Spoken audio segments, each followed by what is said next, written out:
It's the Ugly American Werewolf in London Rock Podcast with your hosts, the Wolf and Action Jackson, who are keeping rock alive by talking classic rock, hard rock, progressive rock, heavy metal, 80s music, early MTV, UK vs. US chart success, and much more.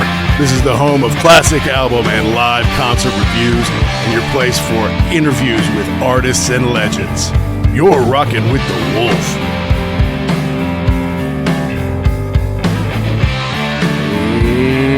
Hey out there, rock and rollers. Welcome to episode number 217 of the Ugly American Werewolf in London Rock Podcast.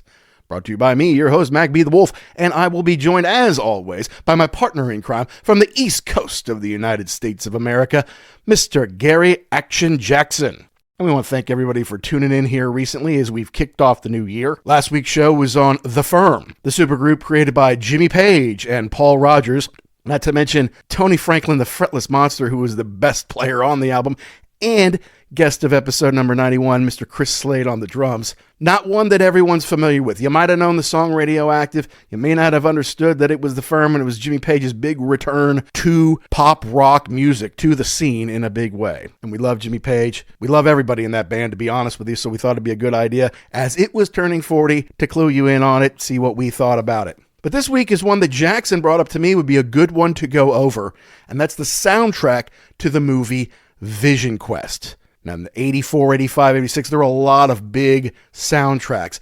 And finally, somebody in Hollywood realized that, hey, you can make movies just for teenagers or young adults. There is a market there. You can make money on that stuff. And if you incorporate some popular music in it, not only will that attract the kids to the movie, it might get them to buy the soundtrack. And if you incorporate scenes from the movie into the music video, you put that on MTV. If it's a hit, you got free advertising for the movie. Now, on paper, the story of a kid who's wrestling in Spokane, Washington, trying to beat the toughest dude on the other side of town, maybe that doesn't sound like a great story. But you throw in the fact that a hottie from New Jersey has moved through town and ends up staying with him for some strange reason, and he dedicates his life to losing a ton of weight to get down to be as lean as he can to fight the toughest guy in town. Suddenly, there's a little bit more to it. But what really made the story go was the soundtrack. On Geffen Records, collated by John Kalodner, member of the Rock and Roll Hall of Fame, putting together some of Geffen's bigger artists, along with the on-the-rise Madonna, who may have been on Sire Records, but they got a couple of songs from her on this soundtrack, even featured her in the film because they knew that she was going places. But you've got Journey. You've got Sammy Hagar, you've got Don Henley, The Style Council, and Red Rider with Lunatic Fringe. And when you hear that song, I guarantee if you ever saw this movie, you hear that song on the radio, it takes you right back to thinking about Vision Quest. A movie that maybe only grossed about $13 million back in 1985, but thanks to cable and rentals, it lives on, and in a big way, thanks to the soundtrack that we're going to go track by track on this show, that's really integral to the telling of the story, integral to the movie, and sold awfully well. To be honest with you, the singles from Madonna and Journey, plus the soundtrack itself, probably did as well or better as the film did. Starring Matthew Modine, Linda Fiorentino, Ronnie Cox, Daphne Zuniga, a few other people you might know. We're not going super in-depth on the movie, although it does come up, but we're really talking about the music and how it moves the story along, how it plays an important role in the movie, and the songs themselves, how they stand on their own. But first, we do have business to take care of. We always like to mention we're proud members of the Pantheon Podcast Network, a family of over 100 shows. You can learn more at pantheonpodcast.com or follow on socials at Pantheon Pods. And you got to give a shout out to our incredible sponsor, RareVinyl.com, who's based in the UK, folks, but they ship all over the world and they procure collections from all over the world. So you're looking for that rare deleted single that you can't find anymore, maybe a release from another country, maybe a picture disc, a box set you've always wanted, whatever it may be. Go to RareVinyl.com, find some stuff that you love, and then use the code UGLY to save 10% off the entire order. Not just one thing in your order, but the entire order. So don't just go find one or two things. Go find everything that your heart desires from all over the world. And then use the code UGLY to save a big fat 10% instead of a small 10%. Your record collection will thank you. Now back to Vision Quest. I may not have been an enormous fan of the movie because I wasn't into wrestling, but because of the soundtrack and the way they use it in the film, I do remember the movie fondly. I do remember watching it on HBO when I was a teenager and following the story of Loudon Swain, a working class kid trying to make his way in the world, trying to get into college, trying to lose his virginity, trying to beat the toughest dude in town, even though there's no way he could possibly make the weight. And even though I'm older now and I can look back on like, yeah, that's just a teenage story. That's, nonsense. It still rings true in a lot of ways. And the way I can still relate to it is through this soundtrack. So here we go. We had a lot of fun on this one. I hope it shows. We're going through Vision Quest soundtrack as it turns 40 here on The Wolf.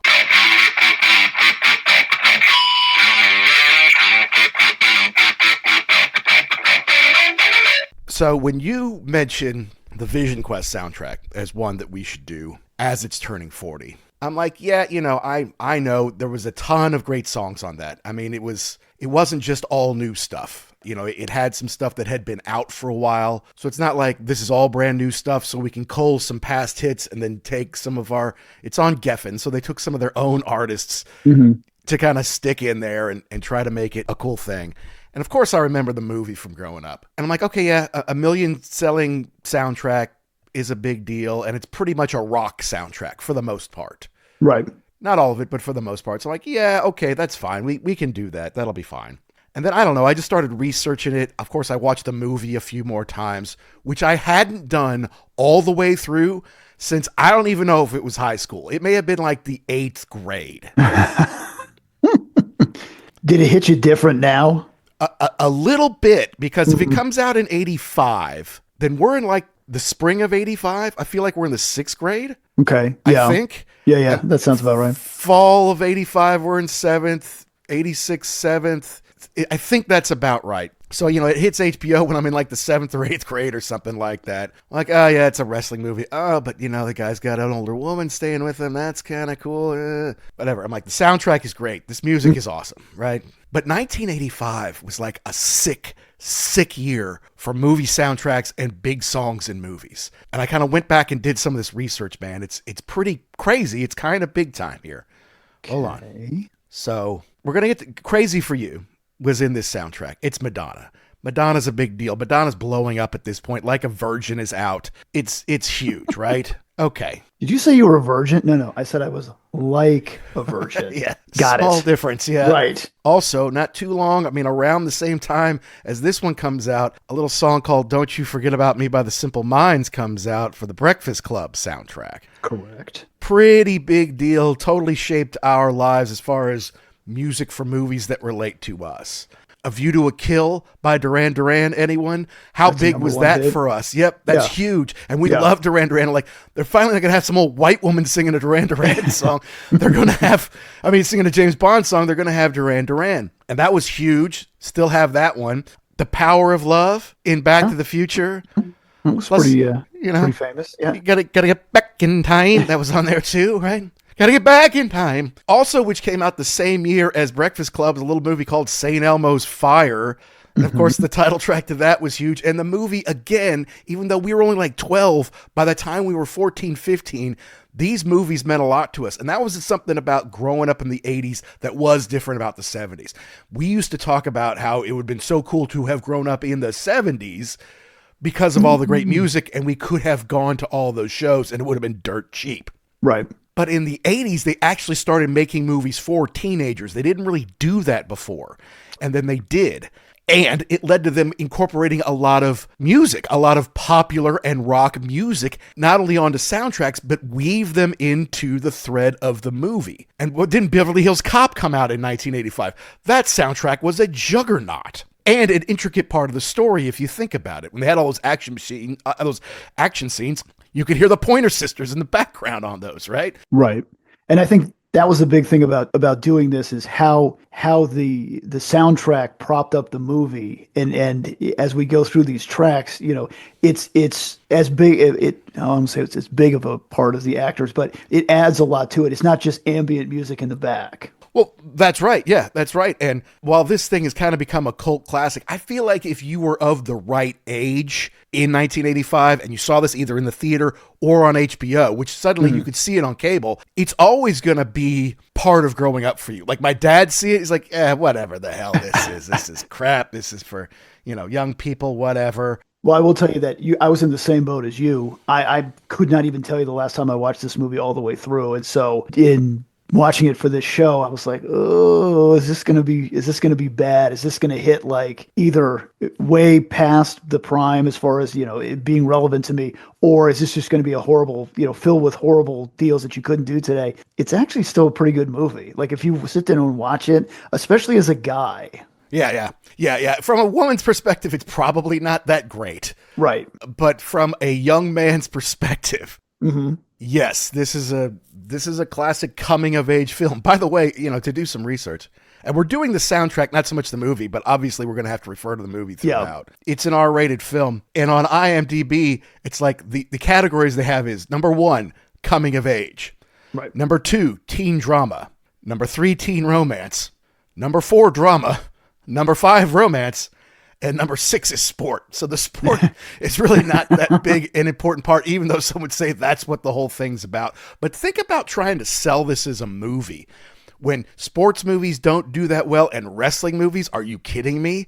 Yeah. That's not, a professional wrestling movie could work, but a high school like Greco-Roman wrestling, no way. And two, who you're trying to market this to. You were talking about seeing it on HBO. There's no way we were going to go see this in the theaters. I wasn't getting to an R-rated movie when I was in 6th grade. Why not? Man, if you could find it on, everybody's asleep and it's going to come on right now on HBO. Okay. So turn the sound way down here. Right, and I am going to enjoy this. Yep. Absolutely. Well, and the other thing too, you were talking about these songs being in the movie. This was kind of a scam also at this point in time, because if you could get a big hit on MTV that featured clips from the movie, that was free advertising every hour or so. That's right. Absolutely true that. Yeah. And well, it was on Geffen Records. And so David Geffen used his connections and power to get in line with this. It's funny if you watch the opening credits that the soundtrack was provided by John David Kalodner. Like, as an A&R man, he's just John Kalodner, right? But he has to be respectable now that he's making class movies. This up. Yeah. So he's John David Kalodner. But he is in the Rock and Roll Hall of Fame for a reason there, folks.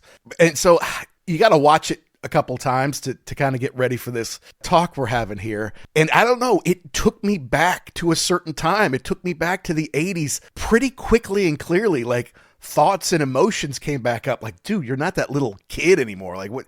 You don't think like that anymore. You know some of this, how this works, how life works. Because when you're 11, which is what I was when it came out, you wouldn't really understand all these themes. You would see it a certain way and it would inform you in some ways. But now I'm grown up. I'm like, yeah, look, it doesn't work this way or whatever. Like, but it doesn't matter. I'm right back there and I got the same butterflies in my stomach or feelings in my body. Like, oh man, I wonder if he's going to beat it. That kind of stuff. It's funny the way that time and, as you say, nostalgia is a hell of a drug. It really is, and it takes you back there. And the universal theme, I think, in the movie is, you've got a kid he's in high school, he's about to be a man, but he's not there yet. He doesn't know what he's doing, so he picks this thing to do, this task to complete. So you even though you might not like wrestling, you might not have any connection to that, you get that idea of having no direction and then finding this thing, and this thing is all consuming in your life. Yeah. And, it kind of tells the story of a kid from kind of a working class background. His dad's Ronnie Cox, who would also be big summer for him being in Beverly Hills Cop. That's for sure. But yeah. And he's an auto mechanic. Their mom kind of ran off with some dude. So it's just the two of them. They're in their home, and there's nothing wrong with their home, but they made it even more sparse than I think. And took all the color out of it. Like, we're just going to paint this dull white, the whole house. Like, you cannot paint any other room any other color. Yeah, there's nothing like it. Like, in his bedroom, all he has are like the 3 wrestling trophies, and that's it. No posters, no anything. The bed is just a frame up against the wall. Yeah, it's very Spartan there. He's got a dresser where he can put some clothes to put those wrestling trophies on. And that's it. There's no paint. There's no nothing, just trying to show that, like, how Spartan and tough his life was. And that's what he needed to break out of, right? That he needed to achieve something great to get out of this kind of ho-hum thing. Although his grandpa's like cabin looked cool as hell. Right. And the old man seemed like he could, you didn't want to mess with him. Yeah, I know. I got my guns and my fishing up here. Okay. So, yeah, it's the story of Loudon Swain, a scrawny, tall kid who started wrestling late in life. I mean, he came in as a junior. It's kind of the story is. And he did awesome as a first-time ever wrestler. It's not like he'd been wrestling all the way up through like the 6th grade or whatever. He just kind of came into it. And then right at the beginning, he's like, I don't want to wrestle 190. I want 178. And then he said, no, I don't even want 178. I want 68. I want to fight. I want to wrestle Shoot. He's like, Shoot? You're crazy, Swain. No one wants to wrestle Shoot. Of course, Shoot is a mound of muscle, a brick shithouse. And I'm glad that they pointed that out too, because right off the bat, you're like, listen, I didn't wrestle in high school, but I knew wrestlers, and Modine does not look like anybody that's actually on the wrestling team. But you say, oh, he's been doing this for a relatively short time. His big deal is that his balance is perfect. Mm-hmm. That's where he's not going to outmuscle you. This natural ability that he has. Correct. Yeah. So you're like, okay, I guess that makes up for the fact that because that Shoot guy, I don't know who he was in real life, but he looks like he could actually wrestle. Well, thanks to me, we do know exactly who that was in real life.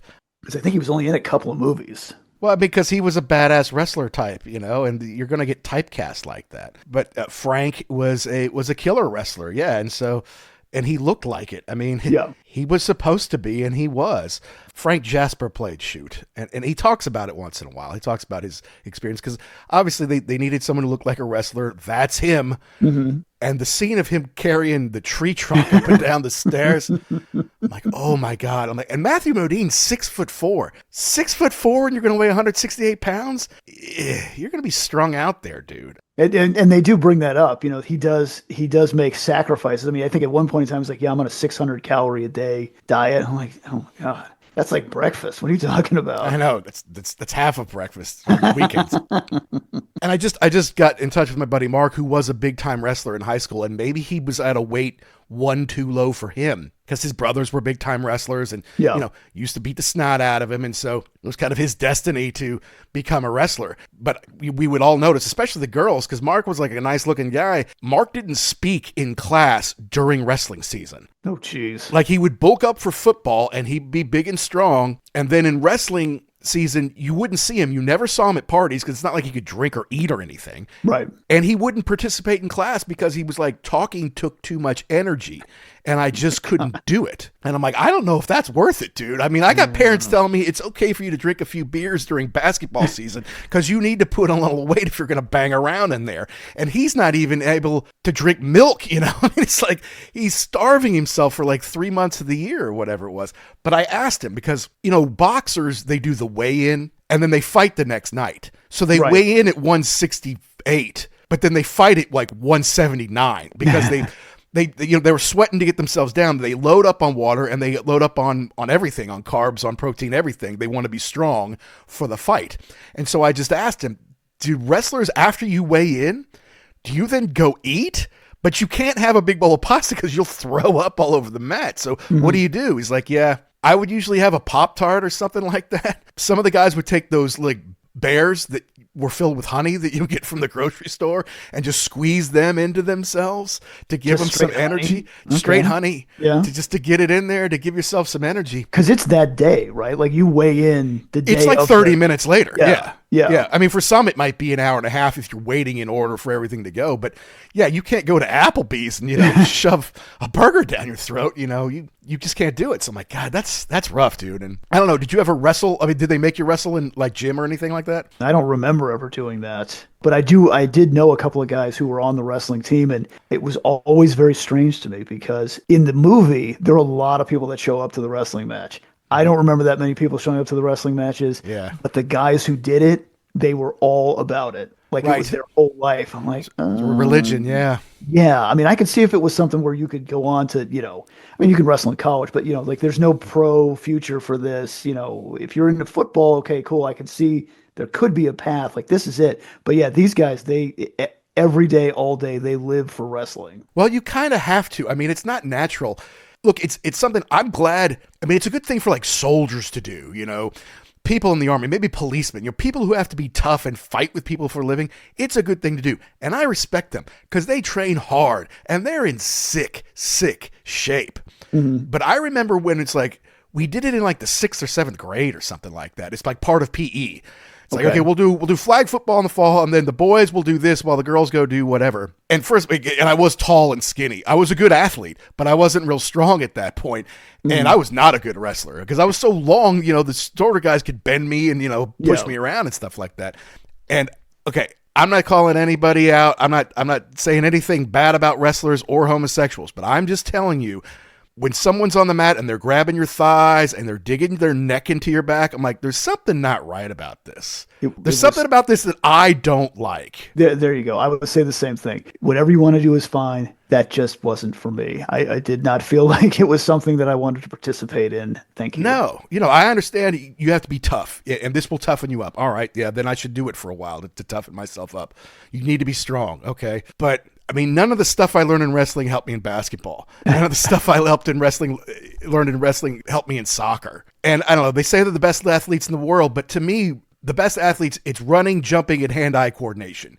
You don't run in wrestling except to get in shape for the match. You don't jump in wrestling except to get in shape for the match. The only thing you're grabbing is some dude's thighs or the back of his neck or something like that. I mean, there's definitely something. I mean, and the Greeks were an incredibly gay society, right? The ancient Greeks prized the male form over the female form. Correct. I'm just saying, but out of that, look, I'm not saying that they're all gay. I'm not saying there's anything wrong with being gay. I'm just saying for me, even at like 12, when I barely knew what heterosexuality was, didn't really know what homosexuality was, it didn't feel right to me to have some guy laying on top of me. All right, I want you to get down on all fours. Okay, wait, stop right there. I think I'm going to pass. Let this guy put his arm around your stomach and his neck dig into your back. And now I'm like, what, am I preparing for prison? I'm not doing any insider trading, dude. This is not going to happen. But no, look, it's it's sport for tough guys. It's a badass sport. I think that was the big thing is that the wrestler dudes would hold their head up a little higher because they knew even the other, what's the other toughest sport? Probably football, I would say. If the football players came to wrestling practice, you'd be dead in 30 seconds. You couldn't keep up with that because I don't even think they ever lifted weights. It was just literally just your own strength over and over and over again getting jacked up like that. So yeah, I kind of feel like, oh yeah, football, whatever. Why don't you do a real sport? Yeah, and like, do you want to go in? I mean, have you been into a wrestling room? Have you smelled that smell? Why would you want to go to a match, dude? Like, seriously, and that's why I'm like, I can't believe the movie got made, but it is a really compelling story by Terry Davis. There's a book that came out in 1979. The difference being, the big Hollywood difference is, in the book, you get to the end, you don't know if Loudon won the match or not. He didn't even tell you. It wasn't about winning or losing. It was about making the weight and getting on the mat with Shoot. That was the vision quest. Okay. However, in Hollywood, that would have sucked so bad. Like if he would have gone onto the mat and then that's it, fade to black, the movie's over. People would have thrown things at the screen. Yeah. No, you have to have that Hollywood ending. That's right. And of course, the man who tells Matthew Modine that he's on a vision quest is Michael Shuffling, playing Cooch, pretending to be a Native American, talking about how that's a Native American thing to go on this vision quest. Only movie I saw him in besides 16 Candles. Yeah, there were a lot of, I would say, cameos, but they're not cameos because they were nothing actors at that point in time. And yeah, he was one of them. I don't remember anything else he was ever in. Well, let's see here. I mean, there's that Cher movie, Mermaids, he was apparently in. I never saw it. But he was a guy who decided to get out of Hollywood. Like, he didn't like the scene. It wasn't his thing. And like, I don't know, he became a carpenter or something, like a good trade, something cool to do. And then he never talked. He never gave interviews. He never talked about it. He doesn't accept anyone calling his house and saying, hey, do you want to be? No. The answer, he's put that behind him. So you got to give him some respect for that. Yeah, absolutely. I mean, if that's a tough gig too, especially if you're kind of like the pretty boy guy. And then it's like, maybe the roles, or maybe either the roles dry up or you want to do something else that they won't let you. Yeah, no thanks. Now, another soundtrack that was huge in 1985 was one you should know, and that's the Miami Vice soundtrack. The Miami Vice soundtrack. That's right. It was not a movie, obviously. It was our favorite TV show. It came out in 1984, and then 85 they had the soundtrack, which did very well on the charts. Yeah, I think they took they took songs from the TV show. Like I think what was the Glenn Fry "You Belong to the City" was on there. Of course, the theme song, the extended theme from Jan Hammer, and I don't have it in front of me, but I hope Phil Collins' "Life is a Rat Race" is on there because I love that from the Phil the Shill episode. Well, there were two. Ooh, Smuggler's Blues was on the first one, and You Belong to the City, right? And In the Air Tonight. Ooh. Better Be Good to Me by Tina Turner, and then a bunch of Jan Hammer stuff. Crockett's theme. Let's see here. Was Crockett's theme on here? It has to be. No, it's not. That had to be on the second one then. How dare you? I know. What in the world, man? But it went to number one on the Billboard charts, and sold 4 million in the U.S. alone. Okay. I know. Crazy. So what happens when you have a quadruple platinum album? You make a follow-up is what you do. And it came out in 86. Let's see here. Send It to Me by Gladys Knight and the Pips. Take Me Home by Phil Collins. Crockett's theme's definitely on there. There we go. Thank you. When the Rain Comes Down by Andy Taylor. How about that? Ooh. Lover by Roxy Music. Lives in Balance by Jackson Brown. And then they put the original Miami Vice theme back on there. Because why not? Did not sell as well. No certifications. There was a third. Oh. And I didn't know that. But of course, Sheena Easton's on it because Hooters are on there, Stray Cats, Dirty Laundry by Don Henley's on there. That's funny. And the Wedding theme by Jan Hammer's on there. Also didn't do that well, but then they made a best of in 1989. Oh my God, is it a double album? Oh my God. Okay, but my point of all that was what Miami Vice was like, it wasn't an hour-long show. It was like a 35-minute show with 25 minutes of music videos in it, right? They'd be on the Scarab, and you'd hear some great music. Or they'd be running around in the Daytona, and you'd hear some great music. Sonny's trying to work something out, so he's walking around smoking and thinking, and they're playing the music, right? And there's a lot of that in this movie. It's like, okay, training is boring. We got to have a training montage. We'll just do it with some killer rock music. And that's basically what, I mean, a good third of the picture is to me. Yeah, it definitely sets the mood for the scene that they're in. And even though and we'll get to this, well, probably in the second track, you'd hear the song and you think, well, how does that fit into the movie? And then they put it into the movie. Well, that's perfect. Yeah, exactly. I know. They kind of knew what they were doing. Yeah. John Peters and the Gruber and Kalodner, they all kind of got it right. So let's get into these songs here. Okay. Because it's not a review of the movie so much as it is the soundtrack. This is Mel Gannon from Simple Minds. You listen to the Ugly American Werewolf in London. You stay cool and see you soon. Number one is Only the Young by Journey. Now, of course, we talked about this on episode whatever it was, Frontiers. It must have been like 107 or something like that. It was more than 2 years ago. About how Only the Young was supposed to be on Frontiers, but it wasn't. And it got pulled kind of at the last second. Was it Fairbairn who did it? Who was their producer on that? No, it was Mike Stone was the producer. I don't know if he's the one who pulled it. But it was their A&R man, Michael Dilbeck. He pulled Ask the Lonely and Only the Young from the album. They were going to be on Frontiers with Separate Ways, with Faithfully, with Send Her My Love, with all those. They said, no, we're going to pull those and we're going to use them for different things. And so Only the Young is featured pretty heavily in the movie. So that was, when you saw this movie, that was brand new to you in 1985. Okay. That's right. So you would always associate it with this picture. That's exactly right. It was released January 7th, even though the movie, I don't think, came out till... Release date February 15th, 1985. That's the movie, not the soundtrack? That's the movie, correct. Okay. That was released on Geffen on February 12th. Okay, so just ahead of this. Got it. But that makes sense because for whatever reason, albums used to come out on Tuesdays and movies would come out on Fridays. So if the Tuesday, February 12th is a Tuesday, then that 15th would be the Friday. So Geffen had made sure the soundtrack came out first.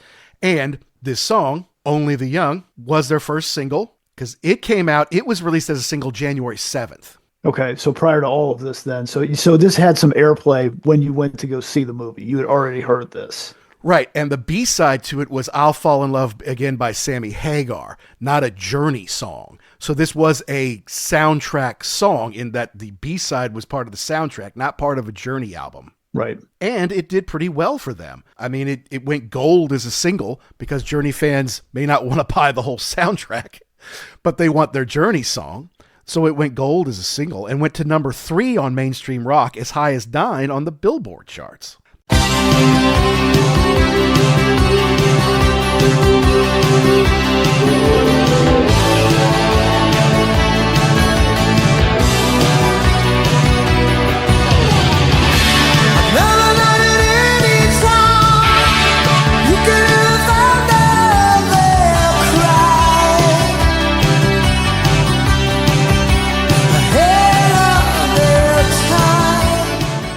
Now, I love the song. Mm-hmm. Seen him play it live. It's great. People love it. Would you say this is the song of the movie? No.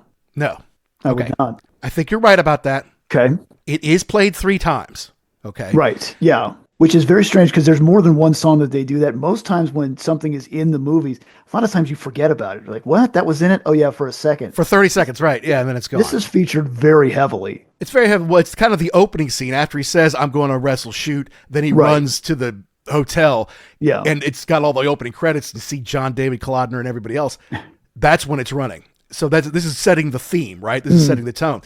But it's also after he wins the match, it goes right into it, right? So Right. it's the beginning, it's the end, and it's Yeah. also again somewhere in the middle while he's training. So it's not the song of the film though, but it's a pretty important one. Correct. Yeah, there's at least one training montage throughout the movie where it goes back to that, but it just draws you back into the, it fits in the framework of the movie. The soundtrack is providing you with a callback to the beginning. You understand what you're doing, and this is one of those movies too that bends me out of shape because you're like, man, I got to get in shape.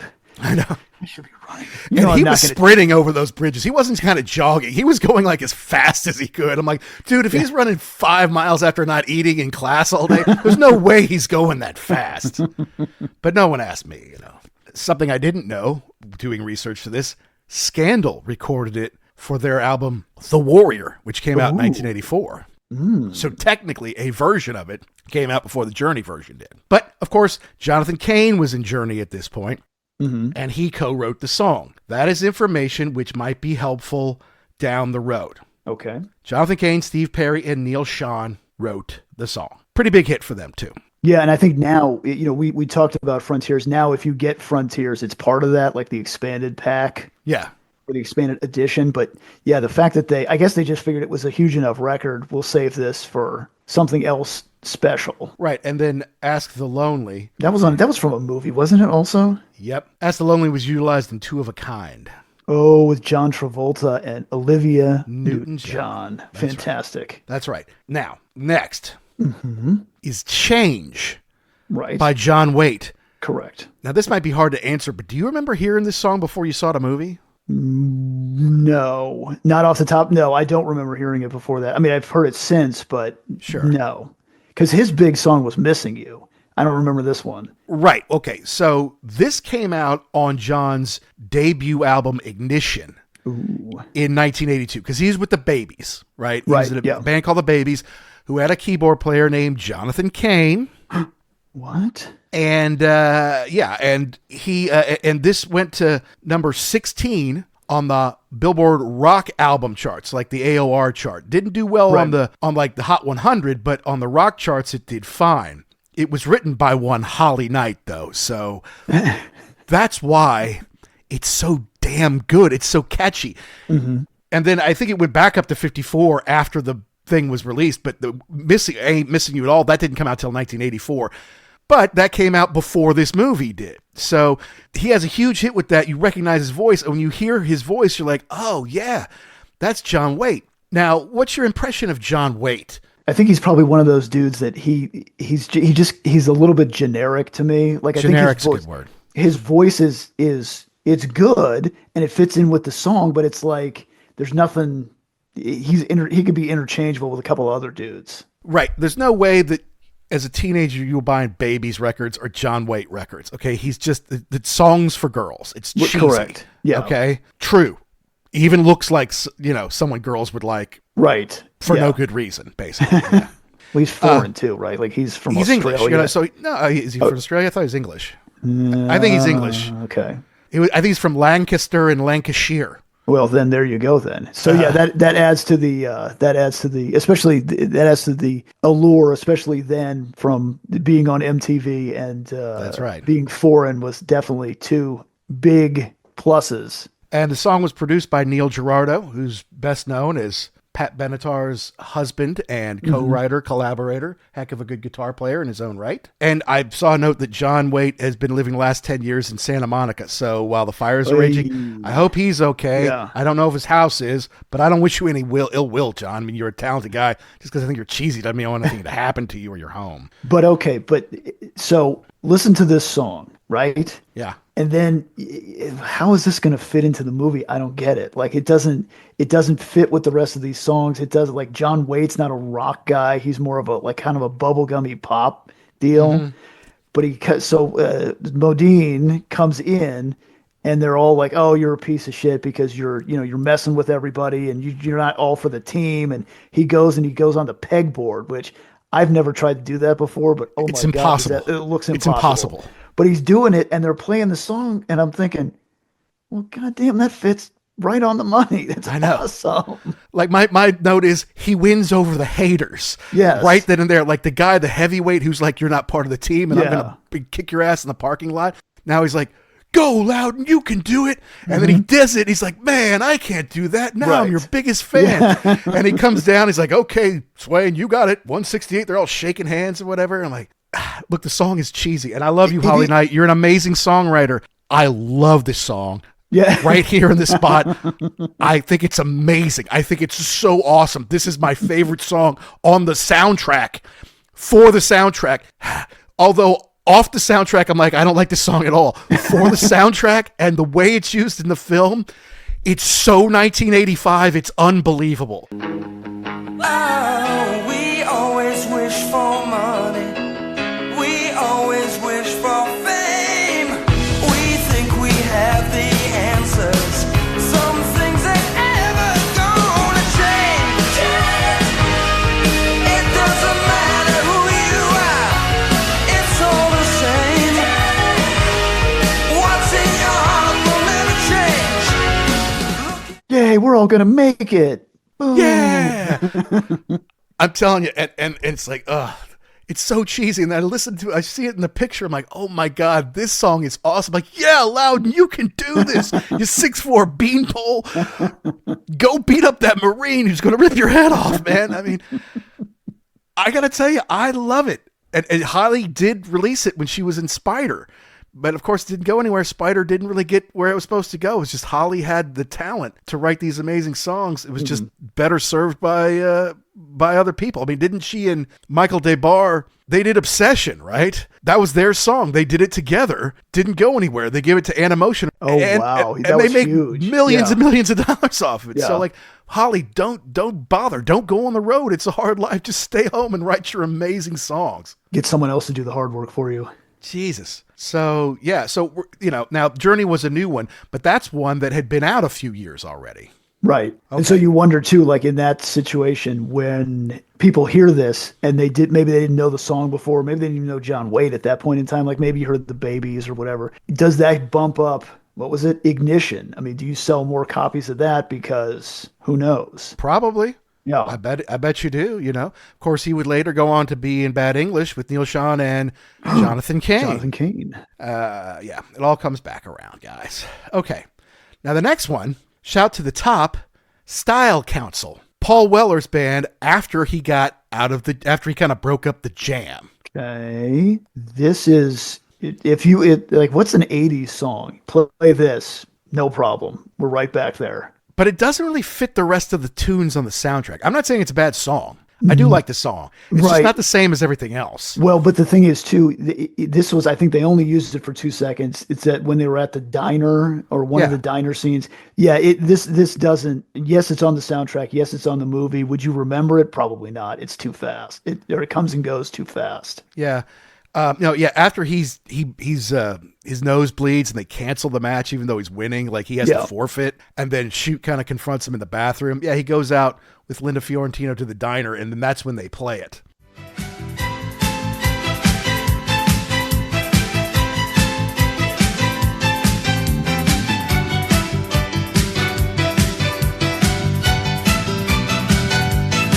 I was half in mind, I was half in need, and as the rain came down, I dropped to my knees and I prayed. I said, "Oh heavenly thing, please cleanse my soul. I've seen all on offer now." I guess that Geffen was the Style Council's U.S. record company, and so they're like, "Oh, I know how to promote our band. We'll put him in this movie, right?" Well, I mean, it looks like it did come out originally in October of '84 as a single. That's so right. maybe it's like it wasn't doing as well. So, let's see if we can give it a bump here. Yeah, well, I mean, number 7 in the UK is a decent hit. Number 1 in Paraguay. Have never seen that in any of our charts before. Congratulations, boys. And yeah, it's not a bad song. So it was something that charted well in the UK and in Paraguay, obviously, but not so much in the US. And yeah, it doesn't really stick out. They don't crank up the volume. It's Yeah, not no, a montage scene. It's a communications, a talking scene, right? Because I made a list of all these songs, obviously, when I'm watching the movie, because I want to see how it fits in. If you didn't tell me it was on there, I'd have missed it. It's low. It doesn't really serve a purpose in the scene other than, if you went to a diner, they might have it on in the background. Right. Yeah. Man, I would have missed it. But Paul Weller is, he's rock royalty in the UK. Noel Gallagher worships the ground that he walks on. He's still kind of a badass. And this was on, if you look at any of their greatest hits albums from the Style Council, it's on there. But yeah, it doesn't seem to fit the rest of the record. It's just kind of Geffen like, we got to do something to promote these guys, get them bigger in the US, is my feeling. Alrighty. The next one, Gambler by Madonna. Talk to me about your impressions of Gambler. So here's the thing. At this point in time, she's already put out Like a Virgin, correct? Correct. 1984. That had 5 singles on it, produced by Mr. Nile Rodgers. That's right. Sold, well, now it's sold, 21 million copies. She was a bona fide star. This song was not on Like a Virgin. This song sucks ass all day long. It is horrendous. It's so bad. It's unbelievable. It's so cheesy. It could have been anybody. It's this hack. You put the beat programmed in. It's schlocky lyrics.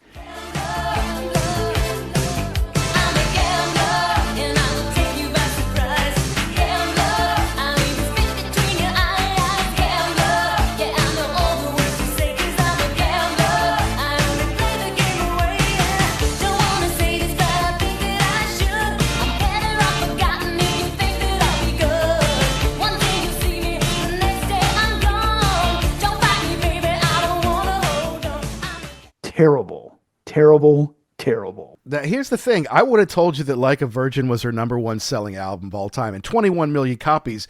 I'd probably be right? Mm-hmm. No. Uh-oh. What was bigger than that? The follow-up, True Blue. How many did that sell? 25 worldwide. 7 in the US, over 2 in England. So, and what year did that come out? 86. 86. So, and I understand, probably 25 and 21, that's total forever. But those 2 records in a 3-year span, right? Oh my God. Meanwhile, they're also putting her in movies. Right. She's in this is in a cameo. She's in Desperately Seeking Susan in 85. She's in Shanghai Surprise in 1986, which basically bankrupted George Harrison's handmade films. Yes. She's in Who's That Girl in 87. So even though she cannot act at all. You ever seen Swept Away? God awful. No. Like she admits it. She's like, I don't take direction. I do things my way. People says, well, you need to do this. She's like, well, I'm doing it my way. And if you're being a goofy, slutty girl and Desperately Seeking Susan, yeah, you're typecast, honey. That's what you're there for. But if you're trying to actually perform as an actress, you might want to take some direction once in a while. By the way, I've seen a lot of Hollywood stars, female stars, have a lot of plastic surgery over the last 10, 20 years. Uh-huh. And it upsets me because they don't look natural to me. Yes. Madonna looks terrible. She looks awful. She's like that Catwoman person that like, I mean, from the neck down, you've worked hard to keep that. And maybe you've had a nip tuck there. I don't care. I know you're working hard for that. Your face, Jesus Christ, just accept some wrinkles. Why do you want to look like that? You look horrible. I think it's, she's still in the image game. And I think that, you kind of get addicted to it. And then, you any little deal, oh, I can take care of that. Oh, I can take care of that. Yeah. And then you got yes people around you. Oh, you look amazing. I'm like, no, you don't. You look scary.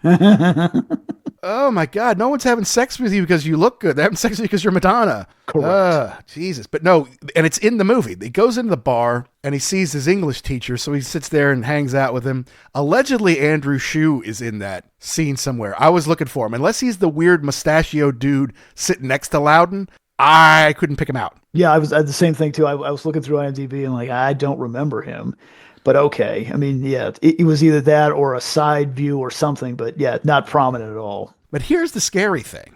Okay. It was a huge hit around the world. It went to number 4 in the UK and top 10 like Ireland, Netherlands, Norway, Finland, Iceland, Belgium, Australia. Big hit for her around the world. Now, Sire Records would not allow Geffen to put it out as a single for the soundtrack, because he already did that with Crazy for You, and they didn't want too many of her songs being for another record label, which makes a lot of sense if you're Sire. Right. Yeah. But I mean, you figure that this thing, you said it was a hit only because she had the name. It has nothing to do with this song. You can't tell me you like this song. I don't know, maybe, but I mean, it wasn't released in the US, so it was not a hit here. So the only place you ever heard it is in this movie. But I've heard the song, and it sucks. Yeah. I don't like it, The thing that's funny about that scene is, though, Modine's like, everyone's making a big deal like this girl Madonna. She's going to be the biggest star. She's going to be huge. They're filming this in 1984, and she comes in and does that song. He's like, yeah, okay, it's,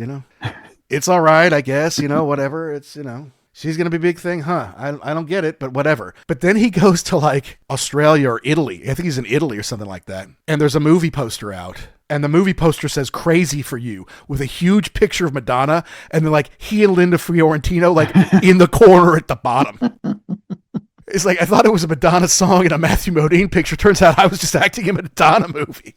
So that's how big an effect it was. Was it called that? In other countries, yes. In other countries, yeah. Absolutely, it was. That's crazy. And I know what you're going to say is like, well, sometimes things don't translate the same way in other languages. Yeah, whatever. Or it was the fact that she was a giant star. We're going to slap this on there and you're going to be disappointed when she's only in it for 12 seconds. Right. Yeah. I mean, craziness. But yeah, now that happens actually quite a bit where it's going into a different region. You just call it something else. Vision Quest doesn't really mean anything until you get what's his name to tell you the story of what it means. And then it's like, okay. And that's probably the name of the book. But yeah, it did very well. And they talk about how the movie didn't really go anywhere because it only grossed $13 million on like a $5 million budget or something like that. But if the soundtrack went platinum, cassettes and albums cost about $8 or $9 back then. So that's another $8 million.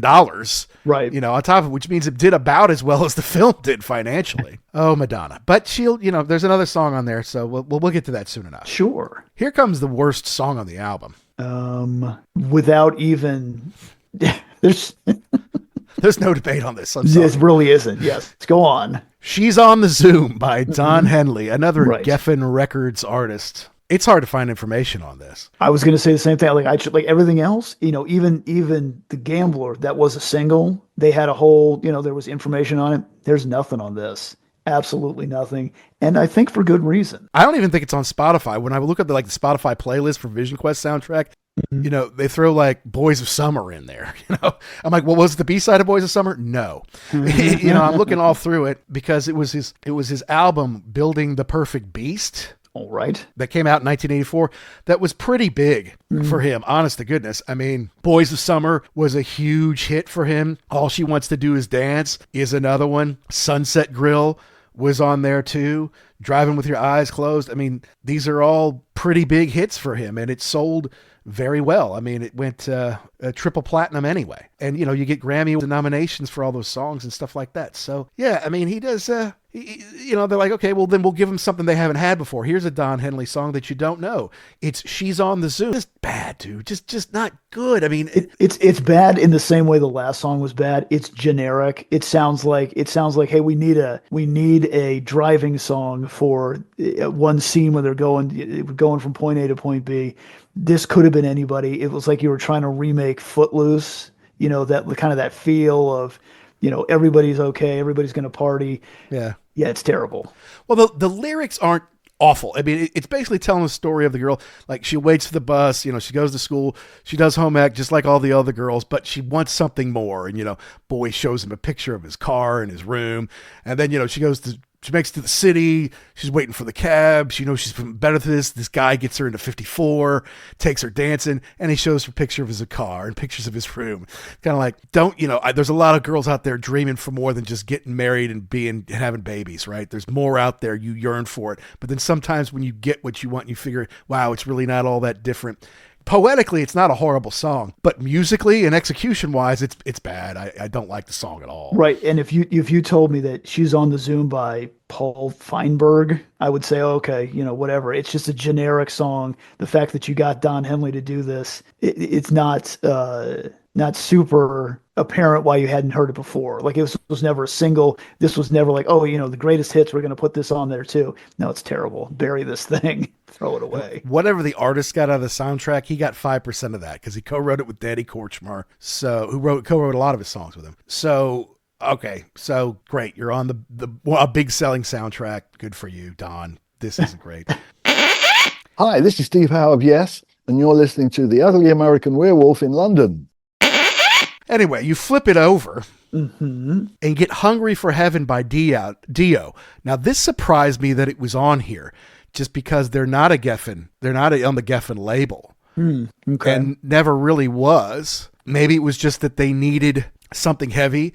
I mean, Kalodner understood hard rock and heavy metal, you know, knew it well, worked well with Whitesnake and Aerosmith to make them huge again, not too long after this. So maybe they knew that Dio had been pretty good on Holy Diver and Last in Line. Sacred Heart's coming out in 85. Let's get one of his songs before it goes out. I don't know.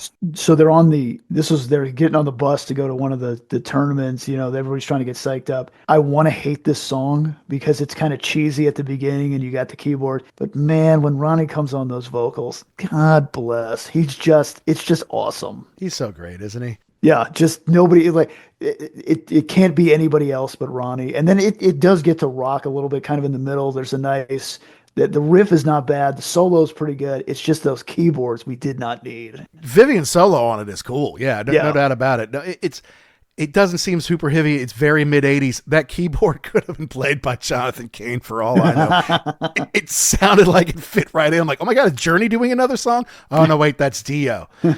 But I mean, Sacred Heart didn't come out till August of 85, and he didn't release it as a single until October of 85. The video is it's a performance video and they had the big dragon and everything. It went to 30 on mainstream rock and 72 in the UK. Okay.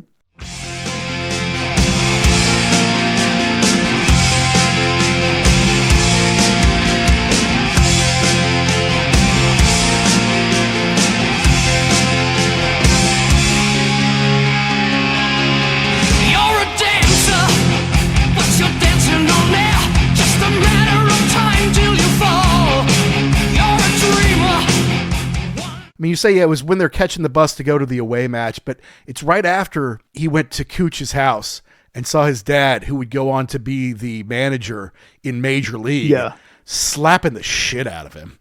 And I remember that scene alone. I didn't like the movie for a while because, my God, I hope my dad doesn't see this and try to slap the shit out of me. Hey, there's a great idea. That's how to deal with these kids. Yeah, it's tough, you know, and then he's upset, and then they're on their bus talking about, you know, hey, I won't tell anybody, don't worry about it. And he's like, okay, just make the weight and we're even. Yeah. I think it's a good thing that's on the soundtrack. It maybe could have been used more prominently, but, you know, getting ready for a wrestling match, if you said, hey, they're getting ready for a wrestling match, would you play a Dio song? I'd say yes. Yeah, it fits in with the scene, but it not really featured super prominently. It's kind of just, again, it's in the background. They could have used a couple of other songs for it, but I mean, I'm glad that they did include it. Now, second song on the second side. Uh-huh. I would vote as this is the song of the movie. And you would be right. Lunatic Fringe by Red Reiner from Canada.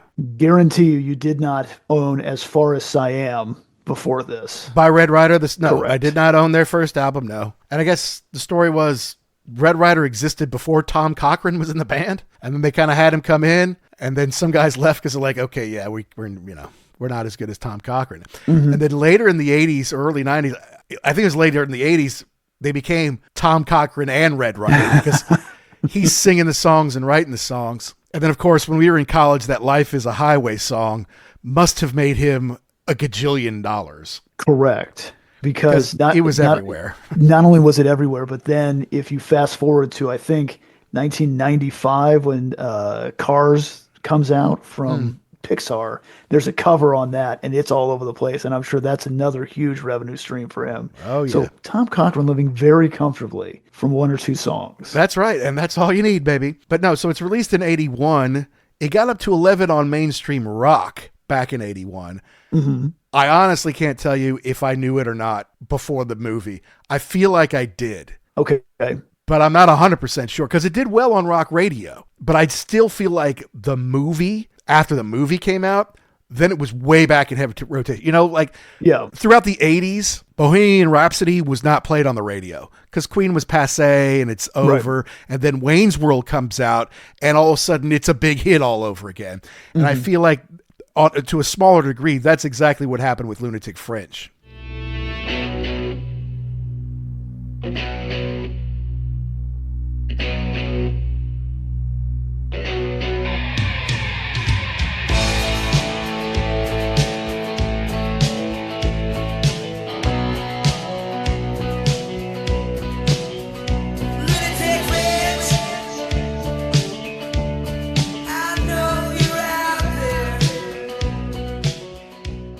Yeah, I don't remember ever hearing it before, associating it with the movie, and just thinking this is a cool song. The way it builds, the way it starts, the way it builds into the kind of the chorus or the main part of the song, and the way that they use it in the movie is fantastic. I can't separate the two.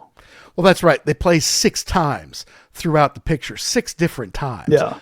Most of them are workout or montage scenes. Correct. But right before the big match, he makes the weight. He goes into like the practice wrestling room where there's nobody. Right. And he's practicing moves and throwing himself on the mat. And then they announce the 168 match and he runs out without a shirt off and the place is packed and they're going crazy for him. Like that's perfect. It is 100% perfect. It's perfectly used. Every single person who's ever done anything, big, you want to hype something up in a sports deal has used this. It's awesome. And they have it a little bit at the beginning before the credits even roll. He's working out a little bit, they just give you the ba-bum bum and then they leave it alone, but you're going to hear it later. Yeah. When he goes through that door into the arena, fantastic. Yeah, it's a fantastic bit of cinematography and using music to set the tone. Not to mention, you've heard it 5 or 6 times already, right? Right. So now you know what it's all about, and you're on the edge of your seat like, oh my God, he's finally going to fight this guy. I can't believe it. And there's the simplicity of the chord progression, right? It's not that different. It's like Sweet Child of Mine. It's like, it's not that amazing. It's actually pretty simple. Right. But when you do it right, there is something really special about it. And again, I feel like it's something that pulls me straight back to like the mid 80s. Yes, right. I mean, I could be driving right now. I'm out in the snow. I'm like, oh God, I got to get stuff for the snow. I got to get some, dig myself out. And I could feel myself walking through middle school halls again. It's right. I mean, power of music. You played basketball in high school, right? Correct. You never played this before a game ever one time? Come on. I didn't. No, I didn't because I was into other things at the time. No, sorry. Oh, right. Yeah, so I didn't bring a tape deck with me on the road most of the time. And if I did, it was for after the game, not before. Okay. It was just something about culture back then. You didn't do that before the game. You know got to what? focus. Yeah, now that you say that, I think I remember that too. It's like, yeah, don't none of that crap before because I don't want you to get. We're not fooling around. We're not. Yeah, you're right. It was Right. afterward you could get crazy unless you got the crap beat out of you. Then it was like, I don't want to hear any music on this bus. Exactly. Yeah, no. It was, and you see guys in the NBA with their headphones on, like trying to get psyched up for the game. That just wasn't the culture back in the day. Yeah, no. You were part of the team. Everybody was of one mindset. You're not playing anything. You're focused on the game. Think about the game. Don't think about a song. Don't think about a girl. Think about the game. That was, and you know what? Damn, that was. Now I'm remembering that too. That was tough. That was a lot of pressure because you had to bring a tape. Like, everybody gonna bring a tape for this ride home, and it better be good. Oh boy, the one I picked better be good because you want that song to come on and be like, yeah, that's the one. That's the cool song to pick. Not, you like this song? You suck. You're not putting on Change by John Wade, are you? Wait, no, I wouldn't do that. What's wrong with you? I was so psyched when I heard that song. Like, oh my God, this is so cheesy. And then it was like, oh my God, this is so good. You know what? Mad we props. always wish for money. We always wish for fame. Oh man, such a good song. It just made you feel good. It uplifted you. I know it sucks. Intellectually, I hate it, but I don't. I love it. Okay. It's good that we've gotten to a point in life now where you're like, you know what? I understand it's cheesy. I understand that if the 16-year-old me were to come in the room right now, they'd be like, what are you doing? No. You know what? I'm old enough now to say, shut up. Shut up. I love it. And I love Lunatic Fringe. And I did Yes. for the first time I heard it, which I believe was before this movie came out. I heard it on the radio and I instantly knew, wow, that song's awesome. Because it's just different. I probably wasn't even 10 years old. If it came out in 81, it was on the charts in 82. Yeah, I definitely wasn't. But when I heard it, I was like, that's good. I know good when I hear it, and that's good. But you didn't always hear the Lunatic Fringe part. You would just hear the guitar. Right, yeah. Yeah. All right. So next, we've got I'll Fall in Love Again by Sammy Hagar, Okay. a member of the Geffen Records stable. Mm-hmm. And this is just cheesy pre-Van Halen Sammy, dude. Correct. Yeah, but the way that they use it in the movie, they're in the cafeteria, and then you don't realize this at the time, but there's like I guess a high school radio station that plays internally. Yeah. So you're like, yeah, that sounds about right. Everybody's just having lunch, and you're just pumping out the cheese tunes for your listening pleasure. Yeah, right. Yeah. So they're all kind of sitting there. But like it was weird because the whole team was together, and then Loudon's by himself, just eating by himself. But that's I know we're not talking about the movie, but that's part of the movie is he's by himself in this deal. He's on his journey. Well, that's before that he did the peg wall and everybody was Right. on his side. Everyone's like, he's taking someone's spot. If he loses the shoot, which he certainly will, it hurts our points. It hurts our opportunity for a state championship. So yeah, everybody's mad at him. So they play. So, go ahead. But they don't know that yet, though. Because he's sitting there, and then the announcement comes on because what's his name? Jake Ryan. Michael Shuffling or Cooch. Cooch can't keep his mouth shut. Right. Oh, sorry. Right. Yeah, in the scene before, he was following him from the hotel because he's like, you're taking my spot, and I'm mad. You're wrestling at 170. He goes, don't worry about it. I'm going to go down to 168 and wrestle shoot. Just don't tell anybody. So then the very next scene, they're having lunch. And the guy goes, okay, well, that was I'll Fall in Love Again by Sammy Hagar. And, goes into the thing, by the way, our boy Shoot is going to lose 22 pounds. I mean, our boy Loudon Swain is going to lose 22 pounds and fight Shoot. And everyone's like, so then the big heavyweight guy goes up in his face or whatever. So why was he by himself? Just because he wasn't going to eat? Aren't the other wrestlers sitting around not eating together? I don't want to get into too many of the metaphorical deals in this thing, but I think he's alone. He's on his journey. Yeah. He's focused in. Probably right. And I don't know why they went into the next song because it makes no sense. But I want to complain about the English real quick. Very good. As long as we're here. So I'll Fall in Love Again comes off of Standing Hampton from 1982. Now, right. I understand. Come on. I understand this is a reference for the male member, right? There's not that much double entendre here. But it comes from Hampton Wick, which rhymes with dick. But then you take that away, so it's just Hampton. Okay, how am I supposed to figure that out? But everybody knows that. It's kind of like stare, kind of like apples and pears are stairs. But you take away the pears, so they just say up the apples. Oh, we're going up the apples. Well, I don't know that. Stop using. I know. You're not English, man. I You're know. not a Cockney. You know, Yes. come on, man. It's awesome though when you like, oh, that makes total sense. I just don't know the code. Well, it's funny because I'm like, okay, well, why would they use this song? I'll Fall in Love Again. Was it on the I'll Drive 55 video? Because John Kalodner was like the judge he was screaming at in the I Can't Drive 55 video. It's like, was that it? I thought that was from VOA though. Yeah, it was from VOA. That was from Okay. 1984's VOA. Yeah. So I'm like, why are they using this one? Okay. Was it the B-side? No, the B-side to I Can't Drive 55 is Dick in the Dirt. Or Hampton in the Dirt Yes. for our friends in England. Ah.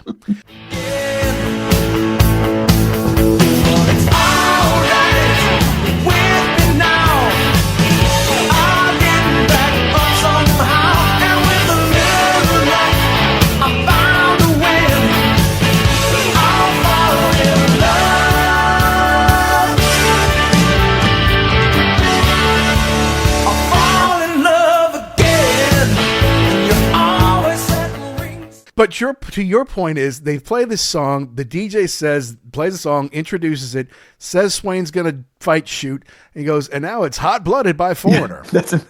I mean, I could see that happening. I mean, it's a high school. Okay, fine. Makes sense. Yeah. But that it just doesn't fit. Like, I mean, I'll listen to Hot Blooded for 2 seconds, but okay, cool. I know. Yeah. Well, it came out in '78, so it's easily the oldest song on the record, but was Foreigner on Geffen at the time? I don't think they were is the answer, to be honest with you. Well, then I have no idea why this was included. Yeah, because this is off of Double Vision from '78. And that was on Atlantic. Huh. So it's a big hot-blooded, ready to fight somebody, I guess. I don't know. I think the hot-blooded that Mick Jones wrote it for was hot-blooded, got to get some action. Right. Not hot-blooded, want to go fight. But he was that too, right? I mean, he's horny. He's in love with Carla the whole time. Definitely. He makes some sense. Yeah.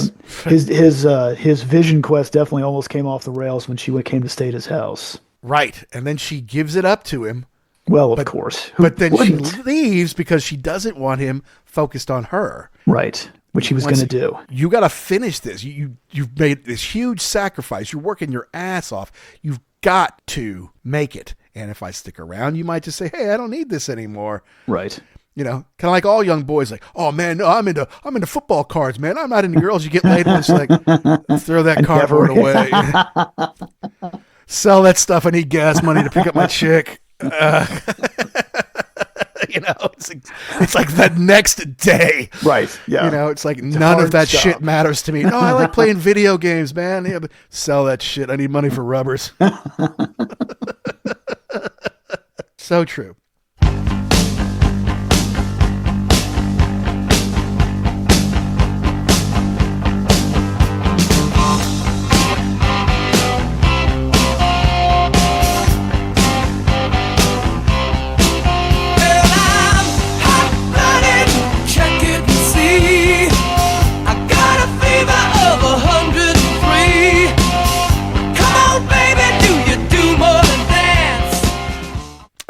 And then we go to the final track on the album, written by John Bettis and Joe Lind, Crazy for You, performed by Madonna.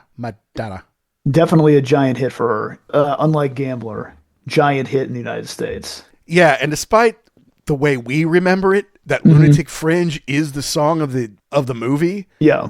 This occurs 8 times in the film. Wow. Okay. Yeah, I remember it coming in and out. I didn't have 8 written down, but yeah, it's definitely used prominently. And 2 is kind of back to back. Like when they're on the lake at Grandpa's and suddenly she realizes, yeah, I'm going to screw him. Yeah. And they do it. And then they like drive home and it's quiet, but then it comes back up. It like reprises or whatever. It's like, it's the reprise of Crazy for You. But it did do pretty well. I mean, number 1 U.S. radio records pop charts, number 2 adult contemporary, 2 Cashbox, 1 U.S. Billboard Hot 100, 1 there you go UK top singles. Yeah. 1 in Canada, 1 in Australia. This was not on like a Virgin either, was it? No. So this was brand new when it came out. So it's another giant hit for her. And I would imagine there were a lot of people who were upset when they went back to pick up Like a Virgin and found it not to be on that record. Let's see, that's part of why it sold 2 million copies as a single in the US alone. and almost 1 million in the UK. So you're talking about millions sold around the world. And the B-side was No More Words by Berlin, which was in the movie. Yeah, again, 2 seconds. Right? It was that scene when they were on the mat and they get in a circle and they kind of run over each other and then plop down on the mat. Yeah. And then he comes home to find Carla gone. That wasn't in there. Harden My Heart by Quarterflash was in the movie, but not the soundtrack. Also, Time for Me to Fly, by REO. Speedwagon was in there. And plus there was, they say, and with extra music by Tangerine Dream, but there's not a ton of it in there. I mean, it's not like Risky Business when it was basically throughout the whole movie. It was just in a few places. And I might have missed some, but the match where he bleeds and has to forfeit, he's in. And then there's the weigh-in where they're kind of waiting for him to show up, and it's Forrest Whitaker's only line of dialogue in the whole picture. Like, here's a future Academy Award winner, and he's got one line of dialogue in the whole movie. And then in the big match, they use him again. Yeah. I don't really remember it. It's not, other than that, I don't remember any of the soundtrack. Like, if you played that part of it, like, cause I'm sure there was another record where it was just that music, I guess, but those are the 3 times, that I remember it being prominent. But Crazy for You, I mean, obviously she's at the bar where she plays gambler and it sucks. And then they go dance. Carla and Loudon go dance. Correct. And she's there singing it. She's crooning for them, basically. But then when he goes down and he sees Carla and his English teacher like having dinner together at some restaurant, they play it again. It's like anytime love is remotely involved, they play Crazy for You. Walking by Grandpa's Lake. Yes, they get after it. Then they get home on the drive home. There's some, and then they come home down to the basement. They get some more love. Yeah. Yep. That's the spot.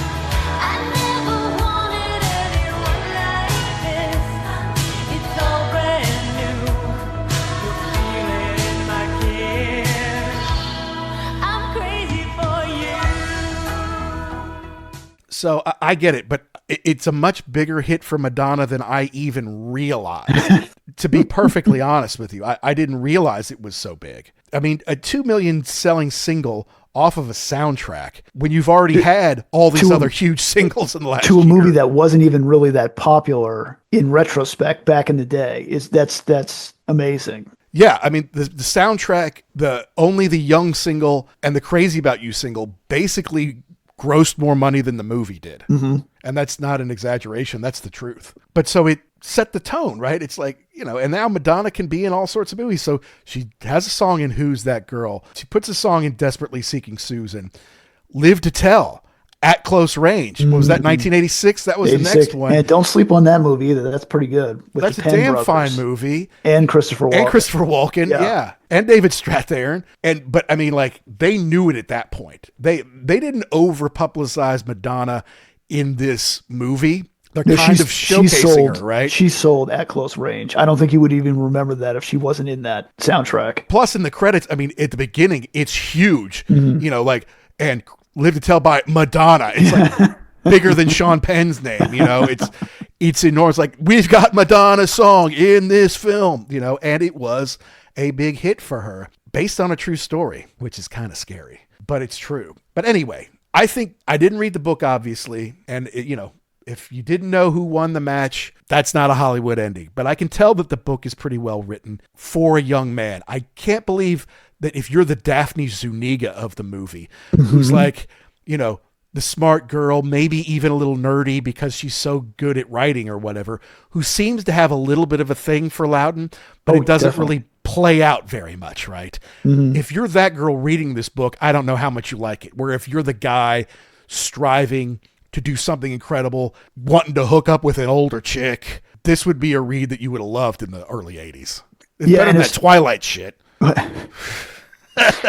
and I must confess, I did not read the book either, shocker, but it just seems like in the movie he's got several older role models that he's kind of bouncing back and forth from, maybe getting a little from each one, and you can see how, like, well, they're all different, And I like a little bit from this and a little bit from this guy, and it shows how it really is kind of complicated to become an adult. Yeah, and he's got no motherly influence anymore. Right. You know, his mom's just gone. It's not like, well, she's on the other side of town with another dude. She just kind of split. Right. You know, so he's got his dad, who seems to be an honest man, right? He comes to Carla's defense. But kind of a loser, though. I mean, like he's the wife walked out on him. He kind of works at the. He just lost his job. Yeah. Even though he's trying to do the right thing, so he's a good dude. He's just kind of you don't want to grow up to be like him. Yeah. Correct. You've got the English teacher who could have maybe gone to the NBA. He's a good dude, right? He's giving him some good advice. He ends up selling shoes, though, doesn't he? I think with Al Bundy. Yeah. And then he's got his wrestling coach played by Charles Hallahan, and I just see this guy as like a middle-aged guy wearing a wrestling singlet, and he's still living the dream. He never. That would be a horrible life. Like, you just walk into that smell every day and like, this is my job. Like, I understand you probably had a guy who pushed you and like, made you the best man you could be, like in high school because of, wrestling. You're like, yes, but you're supposed to move on and do something big from that. Not like, just go back and do it again. I don't know. Correct. At least that's our world. Other people being a high school wrestling coach, it's an honorable thing. You're shaping and molding young leaders for the future. You're pushing young men to do stuff that maybe they would never do. They would certainly never do on your own. You're going to run up and down the steps 500 times on your own? No. But it's just like, ugh, I can't imagine like that's my job, putting on a wrestling singlet, like at 3:00 and pushing boys around for 2 hours who are starving each other to death. But if we're going to talk about the film at all, as far as performances go, J.C. Quinn, who played the cook at the hotel. Yeah. Another person who he's kind of a loser in life. Like he works at this deal, but it came across to me that he was probably fairly intelligent. Yeah. Like he just never found his way. And the deal about, him telling Loudon why he's going to this wrestling match. That's right. That was huge. It was huge. It was, I mean, it was really heartfelt. And he's like, that's really the father figure. Right. So he's got these 4 father figures basically, right? His own dad, his English teacher, his wrestling coach, and the cook at the thing. Well, and then you got the outlier, the extreme being Cooch's father, where he just sees that and it's just like that's like the worst, the farthest outlier. Like you never want to be that guy. Well, yeah. I would say he was not influencing him, except that like, wow, okay, don't be like that. Or influencing him like that is out there. That's a thing that can happen. Mm-hmm. Well, that's something he sees that could play a role in his development. Sure. Mm-hmm. The only time that J.C. Quinn really stood out, because he was an actor, he did a lot of stuff, he did a lot of TV, but he was in a movie called The Program with Craig Sheffer. Oh, remember that when it came out in Con? Yeah. We were in college. It was basically based on Florida State. I mean, the colors were all Florida State. He played, the drunk alcoholic dad. Oh, that's right. He never really gave a shit about him. He's like, bet you blow it in the bowl game. Well, if you don't blow it this year, you'll blow it next time, kind of thing. Oh, he's like, awful. If your dad's really like that, but I think it was kind of the same character. In a way, it's just that the first character, the guy in this one, in Vision Quest, was a good man. He just had a hard life. Things didn't break his way. He still wanted something good to happen, especially for Loudon. Right? Whereas, yeah. You could see that he saw something in Loudon where it was like, I know you just need kind of a push in the right direction. And like, he's yelling at him to eat. Don't eat. Eat the whole thing. Come on, you're too skinny. Yeah, he had a vested interest in his success. Whereas in this one, the kid was his actual son and didn't give a shit about him, and he's like, well, you're going to be nothing just like me and your brothers. So I'm just waiting. Bad Penny always comes back. See, that guy's a loser. The guy in the cook he's had a hard life, but he's not a loser because that's not his attitude towards others and himself. That's the difference. Money doesn't make you a winner or a loser. Yeah, and he does bring that up too. Yeah, and it's just that finding your place and elevating other people, because that's what he was talking about with Pele. Just you put everybody on your back and bring them to another place. Yeah, I know plenty of people who have plenty of money who I consider losers because they're always worried about what everybody else has and where they fall in the schemes. Like, why does he get that and I don't? Or, oh, I can't believe they get to do this and we can't. I'm like, dude, your life is better than most everyone on the planet. What are you bitching about? I don't get it. Why aren't you happy? Why don't you celebrate what you have instead of crying about what you don't or why they have it? There are people like that. Absolutely. There definitely are. We went to college with a bunch. Correct. Yeah, like, oh, my business. Your business? Your grandfather's Okay. business? Yeah, exactly. There you go. But anyway, so I mean, all in all, definitely watching this movie again, I was pleasantly surprised at how well it aged. There were a couple of things where it's, that was the 80s, whatever. But yeah, that just the idea of this person who is kind of lost, but has the drive and desire to be something else and does it. I could see a woman watching this movie and be like, this is stupid. Okay, well, you don't understand what it's like to go through this. The other cool thing, well, I wouldn't say cool, but interesting thing is, like, there's only really one or two female characters, and they're just kind of there to move the story along.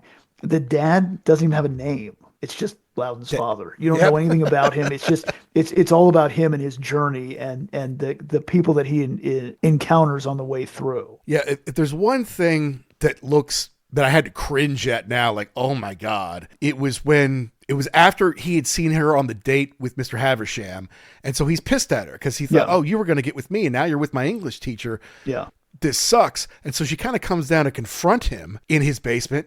Like, oh, you make it with him, why don't you make it with me? And he kind of jumps on top of her like, come on, baby, let's do it, kind of thing. It wasn't a rape scene. Right. But it was, it was a cousin to I'm like, oh my God, why is that even in here? And because then the fact that she sleeps with him doesn't really make any sense. Yeah. And if you're trying to tell boys, look, you like a girl, jump on top of her, tell her, do it with me, bitch, until she relents. And then wait a week until she has sex with you.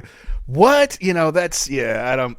Yeah, I don't know if I do that differently. I'm not saying it's unrealistic, but you would never get that scene in there today. Yeah, I do like the fact that she does, tell him, listen, I'm in charge of the situation. I tell, who I with or however she phrases it is my decision. I'm like, well, okay, there you go. Yeah, but I didn't like that. And I didn't like the panty scene either. I'm like, dude, have a little respect for yourself there, kid. Yeah, but that had to be in there. I mean, that was funny. I mean, busted. It's so funny, that scene. The other scene I could have probably done without, at least have him push it up against the wall and not on the bed, I feel like would have made it a little less nasty. I don't know. Anyway, look, it's not like it would have changed. Maybe it would have grossed $13.5 million instead of $13 million. No, it was made for young boys, just like Real Genius was, that was 86, I think, came out the next year with Val Kilmer. Another had some good songs in it. Yeah, there's the girl in there who's basically for the geeky kid. And then there's the slutty girls for Val Kilmer. And those are the only women in the movie. That's it. Look, soundtrack, I can't say was better than the movie. The two are intertwined. You can't have one without the other. Yeah, I agree. If you took out all of the songs and just did Tangerine Dream, did the whole thing. Yeah, like Risky Business 2 or something like that. It would not have been as good. The music definitely goes hand in hand with it. It's sold really well on its own. It's one of the. It happened a couple of times, but having them go together made both of them better. Absolutely.